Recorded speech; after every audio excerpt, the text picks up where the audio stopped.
Welcome to the Kottke Ride Home for Friday, October 1st, 2021. I'm Jackson Bird. Today, the persisting myth of tampered with and tainted trick-or-treat candy and why it's an urban legend that will never die. Plus, how we humans produce speech and a website that shows you both the beautiful engineering and the chaos of our mouths.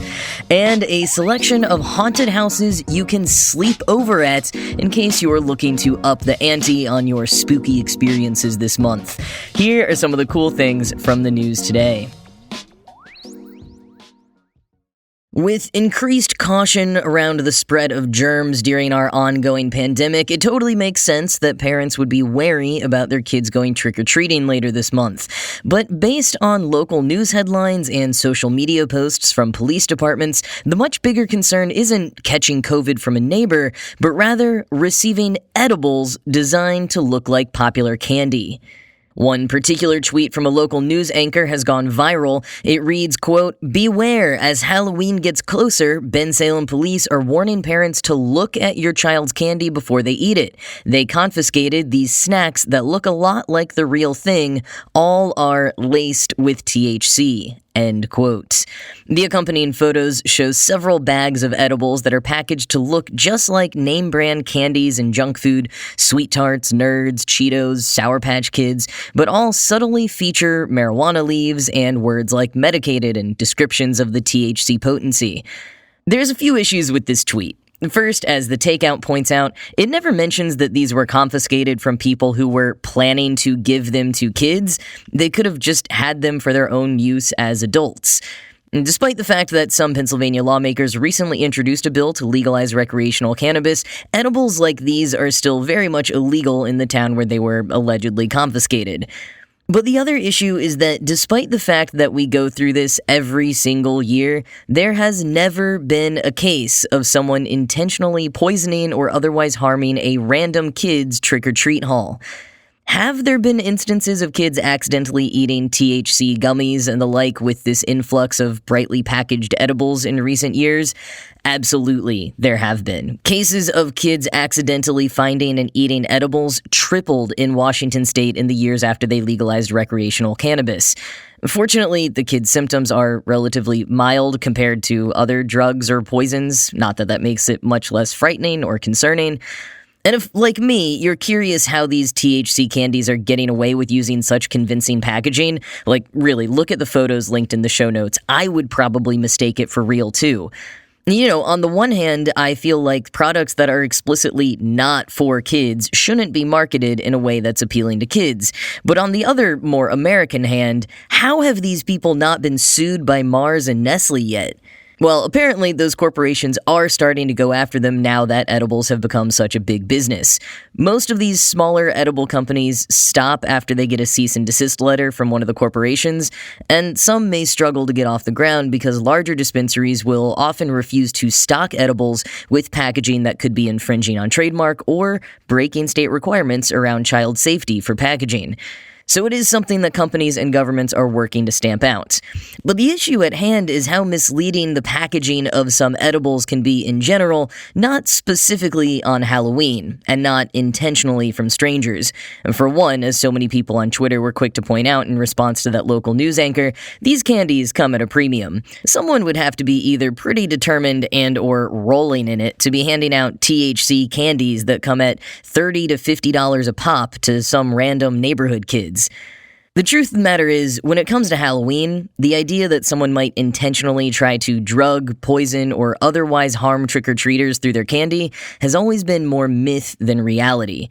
Back in 1970, the New York Times ran a piece reporting that pins, razors, glass, sewing needles, and poison had been found in candy handed out on Halloween in recent years, with incidents, quote, growing at a rapid rate, end quote. But as David J. Scull points out in Halloween, the History of America's Darkest Holiday, quote, a report is a very different thing from a confirmed tampering, much less an actual injury or death, end quote. And indeed, most reports in the media, even back then, seem to have been unfounded.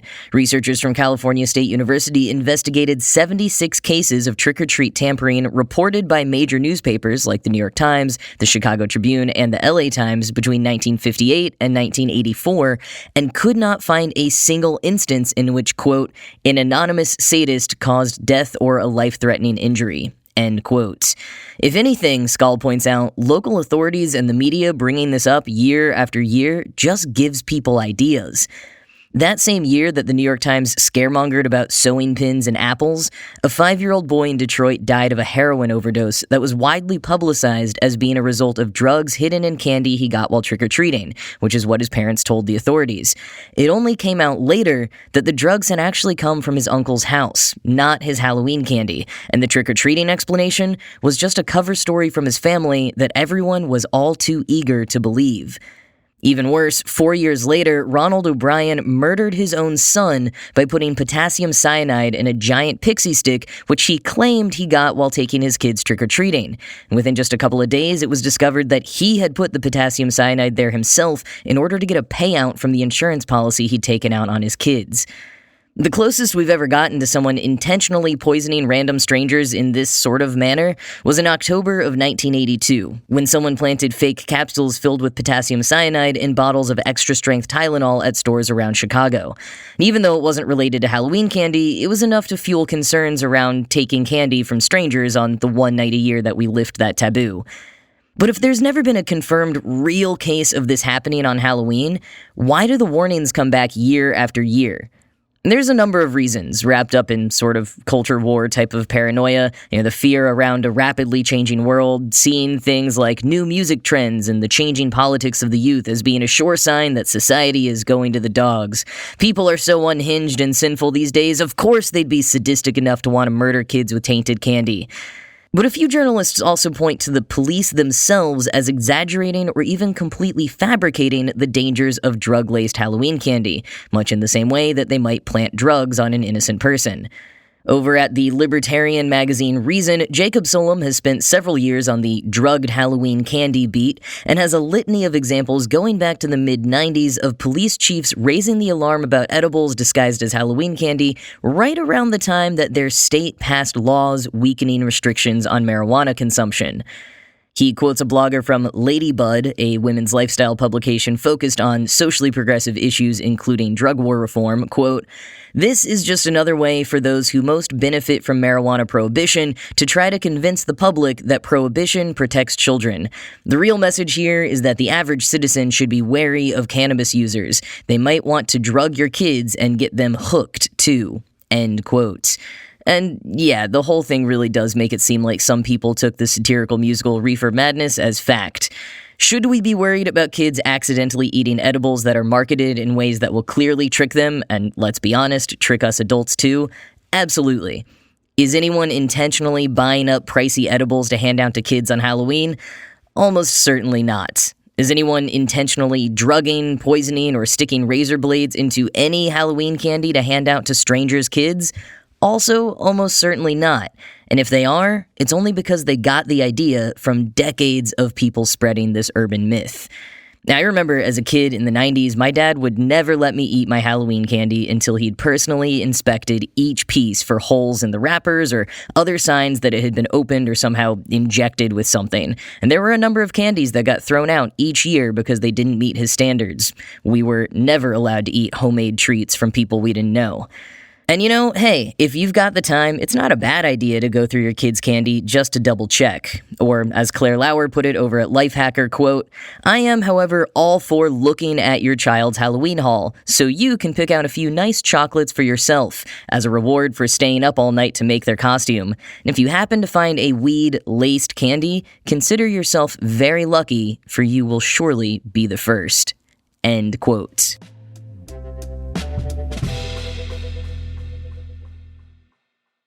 So I found a cool site the other day called Pink Trombone that calls itself Barehanded Speech Synthesis. It's basically an interactive human mouth. You can click and drag parts of the nasal cavity, oral cavity, palates, lip, and tongue to create sounds and also adjust things like the pitch. It is a super cool way to learn more about the mouth and how we humans create speech, and also just really fun to play with and make chaotic mouth noises. The human ability to speak is a marvel of evolution. Dr. Philip Lieberman, a professor of cognitive and linguistic science at Brown University, told NPR several years ago, quote, "Speech is the most complex motor activity any person acquires," end quote. And here's how it works, quoting again from NPR. When we talk or sing, we release controlled puffs of air from our lungs through our larynx, or voice box. The larynx is about the size of a walnut. It's mostly made up of cartilage and muscle. Stretched across the top are the vocal cords, which are two folds of mucous membrane. When we expel air from the lungs and push it through the larynx, the vocal cords vibrate, making the sound. The frequency of this buzzing is what gives sound the pitch. We change the pitch by tightening the vocal cords to make our voice higher or loosening them to make a lower sound. The vibrating air gets made into a specific sound like an E or ah or t or p by how we shape our throat, mouth, tongue, and lips. Fusing these sounds together to form words and sentences is a complex dance. It requires an enormous amount of fine motor control. End quote. And it's a uniquely human thing. When we diverged from our early ape ancestor 100,000 years ago, Lieberman told NPR, our mouths got smaller. We developed a more flexible tongue, which moved down and pulled our larynx lower, which required our necks to get longer. This enabled speech, but it's also why we're so easily able to choke to death. When we eat, food has to travel past the larynx without going in, thanks epiglottis, and make it down the esophagus from there. So, alright, maybe there are some downsides to how we evolved. Evolution is not perfect, but the way speech happens is still pretty incredible, and the Pink Trombone website illustrates that complexity and coordination in a really cool way. Link in the show notes if you want to play around with it yourself. Extra recommended if you have kids. Kind of feels like a website version of an episode of The Magic School Bus, taking you inside the mouth.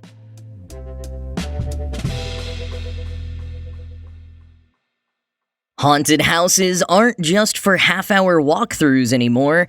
Airbnb is featuring a whole slew of allegedly haunted homes people can book to stay in this month, including some that look like castles on the outside, or are literal castles, others that look like Edwardian vampire residences on the inside, some that are just straight up in Salem, Massachusetts, and one that's designed to look like Disney's Haunted Mansion. They've also got a line of otherworldly stays that mostly look like a cottagecore fantasy or Hobbiton come to life. But their cream of the crop is a chance to stay in the original house from Scream. Located in Tamales, California, it's been decked out to look just how it did in the 4 movies. Evidence from some of the murders that occurred in the film, like knife marks on the doors, will be in place for extra authenticity. You'll be treated to a bunch of 90s snacks and endless pizza, as well as Scream memorabilia, and on offer for activities will be all 4 Scream movies on VHS, and a dedicated phone line to call Ghostface. You'll even get a virtual greeting from David Arquette in character as Sheriff Dewey, who is acting as the host of the Airbnb listing.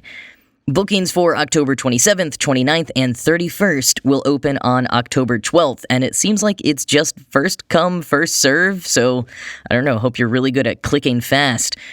This is not Airbnb's first foray into movie and TV-themed experiential lodgings. They've hosted a stay at the Mansion from Fresh Prince of Bel-Air and another inside a Blockbuster. In this case, this year is apparently the 25th anniversary of the Scream franchise, and there's a new one coming out next year, so this seems to be a bit of a stunt to bolster excitement for the return of Ghostface to the big screen. But if Scream isn't your thing, don't forget there's a whole bunch of other haunted houses throughout the US and Europe that Airbnb has curated for you to consider. Though personally, I feel like Airbnb can be such a luck of the draw that you might accidentally book a haunted house no matter where or when you go.